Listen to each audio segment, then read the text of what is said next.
My next guest grew up surrounded by the beautiful forests and mountains of streams of Bergen in Norway. She started writing music from the age of 6. She's reached the UK Top 10 chart, and her album, The Gods We Can Touch, has gone bunter. She has 20 million monthly listeners on Spotify, and it's hard to define her music. It's a little bit electro-pop, Nordic folk, but it has a message. She sings about global capitalisation and environmental issues. She sings about love, shame, desire and mortality. Before we chat to Aurora, let's have a listen to a bit of her music. This is one of her hits, Cure for Me. There we go. That's a bit of Cure for Me, one of the many great songs that Aurora has written, and she'll be performing that live tonight at WOMAD. Welcome, Aurora. Thank you. It's great to see you have such a huge fan base here in Australia. I'm fascinated by where you grew up. Bergen, the west of Norway. Yes. What was that your childhood like? Oh, it was beautiful. I really liked to be in the absence of people and in the presence of the nature and myself. So I guess I had a lot of time on my hands to just think and write and make. I think that's why I started so early, entertaining myself with the act of writing. No, it was lovely. Growing up in Norway is very nice. It's kind of lonely, kind of sad and cold, but also very magical and nice. A lot of people grow up to be alcoholics there. I don't know why, but that's something we can talk about another time. Yes, well, let's talk about that. That's another big issue. That's certainly an issue here issue. in Australia Yes. as well. What's it like coming from that verdant, lush climate to Australia? You've been here many times with our environment, our animals, our weather. Well, I feel like Australia and Norway is kind of like the yin and the yang. They both kind of mirror each other in a beautiful way, and they contain a bit of each other within each other, and they're also very different, but also very the same. I feel like the people here remind me a lot of the people at home, just very grounded, good people who say hi to each other on the street. So I feel very... And it's quite impressive because Australia is so large, but still it feels so in touch with itself. So it's beautiful, and I feel very understood here. I always love being here. I love the crowds and the people. No, it's just, it's wonderful. I feel very lucky when I get to be here more. What about our wildlife, Aurora? Because I know you're big into the environment. A lot of people come from England and they're always worried everything's going to kill them, spiders and snakes. You're a fan of our bats, I was listening to as well. Like I love bats. Because they'll be taking off from the Botanic Park shortly. Why do you love bats? I don't know, they look so cool. My favorite superhero have always been Batman. I like that he doesn't really kill anyone. He just beats people up, which is super nice. Yes. No, but I love bats. No, I'm not afraid of the animals. They don't hurt you unless you don't bother them and be in their way. So it's not. And most spiders here, it doesn't really kill you. It's not really deadly. You know, it's no fuss. I'm not scared about it. I feel very.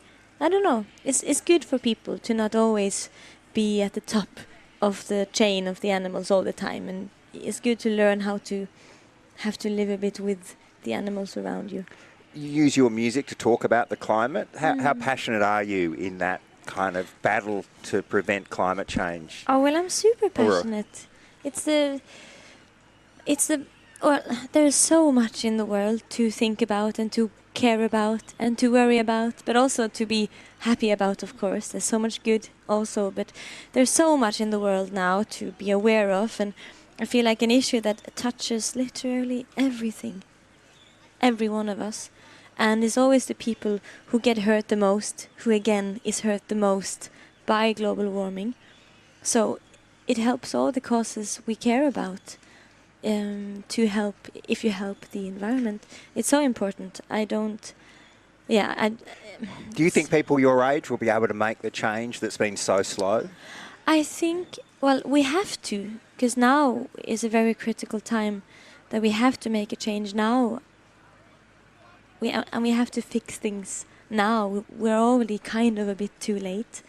And always people ask about like if there's hope and if I believe in hope. But I think we won't have hope unless we do something. But we can create hope. But it's up to us to make hope happen, I think. You're listening to Aurora. She's performing tonight here at WOMADelaide. One night only, and I can see how excited you are at performing. You've got a lot of fans watching you, Aurora. Now, your community of fans are known as warriors and weirdos. Where does that name come from? Well, I love the W is my favorite letter. Yeah. Because it looks just like $1 million. It's amazing. It's beautiful. And I love the double letter. My name is Aurora Axnes, which has 2 A's, which is also the initials to Anonymous Alcoholics, which is funny because I thought about it earlier. But yes, and Warriors and Weirdos has the W's, which I like. And also I feel like I've been called a weirdo a lot in my life. Well, at school and things? Yeah, at school and things, but let's not talk about school. Okay. In the past. No, just kidding. It's fine. But yes, I've been called a weirdo a lot, and I don't really mind. And I feel like it's quite a normal thing to be a weirdo. I feel like most of people are. It's not really that strange to be weird, because that's the nature of us. Yeah, we pretend not to be weird. Yeah, but we are. But we are so weird. We're delicious. Do you think weirdos are warriors by nature? Well, they have to be, because you always have to fight a bit more in life if you aren't really understood. Whatever way you are misunderstood by your surroundings, you have to constantly fight, I think, to remember that you're worthy, because it's easy to forget in this world. It's so hard to be a human. But you are connecting with so many people as a weirdo. I mean, I'm not calling you a weirdo. You've used that term yourself. How dare you? Dare you? Oh, look, I'm a weirdo too. Anyone who does this job has to be slightly weird. So you've got a community of warriors and weirdos. They follow you around the world, Aurora. What can we expect tonight? What are you going to be performing your hits? Have you got anything special lined up? I think, well, I don't know what's special. I'm just gonna do what I do, you know? I love playing outside. I hope Mother Earth will be on my side tonight and give me wind on every chorus. So I feel empowered, like a warrior. And I think, I don't know, when you're outside under the sky with the wind and with the grass under you and people are there, I hope we'll just all feel a bit free and give ourselves a chance to release a bit. We need to shake our bodies more, like the dogs shake their heads often. It's very good for humans too.